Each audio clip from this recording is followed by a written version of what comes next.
कहानी सीख जो जीवन बदल दे। एक राजा था जिसका नाम रामधन था। उनके जीवन में सभी सुख थे। राज्य का कामकाज भी ऐशो आराम से चल रहा था। राजा के नैतिक गुणों के कारण प्रजा भी बहुत प्रसन्न थी और जिस राज्य में प्रजा खुश रहती है वहाँ की आर्थिक व्यवस्था भी दुरुस्त होती है। इस प्रकार हर क्षेत्र में राज्य का प्रवाह अच्छा था। इतने सुखों के बाद भी राजा दुखी था क्योंकि उसकी कोई संतान नहीं थी। ये गम राजा को अंदर ही अंदर सताता रहता था। प्रजा को भी इस बात का बहुत दुख था। वर्षों के बाद राजा की यह मुराद पूरी हुई और उसे एक पुत्र की प्राप्ति हुई। पूरे नगर में कई दिनों तक जश्न मना। नागरिकों को राजमहल में दावत दी गई। राजा की इस खुशी में प्रजा भी झूम रही थी।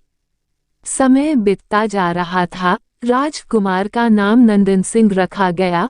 पूजा पाठ एवं इंतजार के बाद राजा को संतान प्राप्त हुई थी, इसलिए उसे बड़े लाड़ प्यार से रखा जाता था। लेकिन अति किसी बात की अच्छी नहीं होती। अधिक लाड़ ने नंदन सिंह को बहुत बिगाड़ दिया था। बचपन में तो नंदन की सभी बातें दिल को लुभाती थी, पर बड़े होते होते यही बातें बदतमीजी लगने लगती हैं। नंदन बहुत ज्यादा जिद्दी हो गया था। उसके मन में अहंकार आ गया था। वो चाहता था कि प्रजा सदैव उसकी जय जयकार करे, उसकी प्रशंसा करे। उसकी बात ना सुनने पर वो कोलाहल मचा देता था। बेचारे सैनिकों को तो वो पैर की जुती ही समझता था। आए दिन उसका प्रकोप प्रजा पर उतरने लगा था। वो खुद को भगवान के समान पूजता देखना चाहता था। आयु तो बहुत कम थी, लेकिन अहम कई गुना बढ़ चुका था। नंदन के इस व्यवहार से सभी बहुत दुखी थे। प्रजा आए दिन दरबार में नंदन की शिकायत लेकर आती थी, जिसके कारण राजा का सिर लज्जा से झुक जाता था। यह एक गंभीर विषय बन चुका था। एक दिन राजा ने सभी खास दरबारियों एवं मंत्रियों की सभा बुलवाई और उनसे अपने दिल की बात कही कि वे राजकुमार के इस व्यवहार से अत्यंत दुखी हैं। राजकुमार इस राज्य का भविष्य है। अगर उनका व्यवहार यही रहा तो राज्य की खुशहाली चंद दिनों में ही जाती रहेगी। दरबारी राजा को सांत्वना देते हैं और कहते हैं कि आप हिम्मत रखें वरना प्रजा निसहाय हो जाएगी। मंत्री ने सुझाव दिया कि राजकुमार को एक उचित मार्गदर्शन एवं सामान्य जीवन के अनुभव की जरूरत है। आप उन्हें गुरु राधागुप्त के आश्रम भेज दीजिए। सुना है वहां से जानवर भी इंसान बनकर निकलता है। ये बात राजा को पसंद आई और उसने नंदन को गुरु जी के आश्रम भेजा। अगले दिन राजा अपने पुत्र के साथ गुरु जी के आश्रम पहुंचे। राजा ने गुरु राधागुप्त के साथ अकेले में बात की और नंदन के विषय में सारी बातें कही। गुरु जी ने राजा को आश्वस्त किया कि वे जब अपने पुत्र से मिलेंगे तब उन्हें गर्व महसूस होगा। गुरु जी के ऐसे शब्द सुनकर राजा को शांति महसूस हुई और वे सहर्ष अपने पुत्र को आश्रम में छोड़कर राजमहल लौट गए। अगले दिन सुबह गुरु के खास चेले द्वारा नंदन को भिक्षा मांगकर खाने को कहा गया, जिसे सुनकर नंदन ने साफ इनकार कर दिया। चेले ने उसे कह दिया कि अगर पेट भरना है तो भिक्षा मांगनी होगी और भिक्षा का समय शाम तक ही है, अन्यथा भूखा रहना पड़ेगा।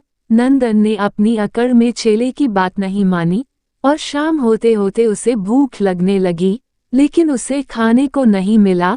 दूसरे दिन उसने भिक्षा मांगना शुरू किया। शुरुआत में उसके बोल के कारण उसे कोई भिक्षा नहीं देता था, लेकिन गुरुकुल में सभी के साथ बैठने पर उसे आधा पेट भोजन मिल जाता था। धीरे धीरे उसे मीठे बोल का महत्व समझ आने लगा और करीब 1 महीने बाद नंदन को भर पेट भोजन मिला, जिसके बाद उसके व्यवहार में बहुत से परिवर्तन आए। इसी तरह गुरुकुल के सभी नियमों ने राजकुमार में बहुत से परिवर्तन किए, जिसे राधागुप्त जी भी समझ रहे थे। एक दिन राधागुप्त जी ने नंदन को अपने साथ सुबह सवेरे सैर पर चलने कहा। दोनों सैर पर निकल गए। रास्ते भर बहुत बातें की।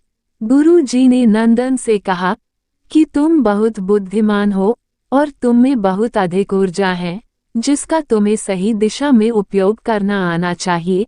दोनों चलते चलते एक सुंदर बाग में पहुंच गए, जहां बहुत सुंदर सुंदर फूल थे, जिनसे बाग महक रहा था। गुरुजी ने नंदन को बाग से पूजा के लिए गुलाब के फूल तोड़ने कहा। नंदन झट से सुंदर सुंदर गुलाब तोड़ लाया और अपने गुरु के सामने रख दिए। अब गुरुजी ने उसे नीम के पत्ते तोड़कर लाने कहा। नंदन वो भी ले आया।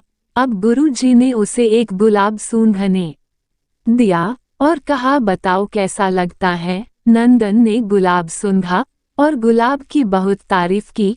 फिर गुरुजी उसे नीम के पत्ते चखकर उसके बारे में कहने को कहा।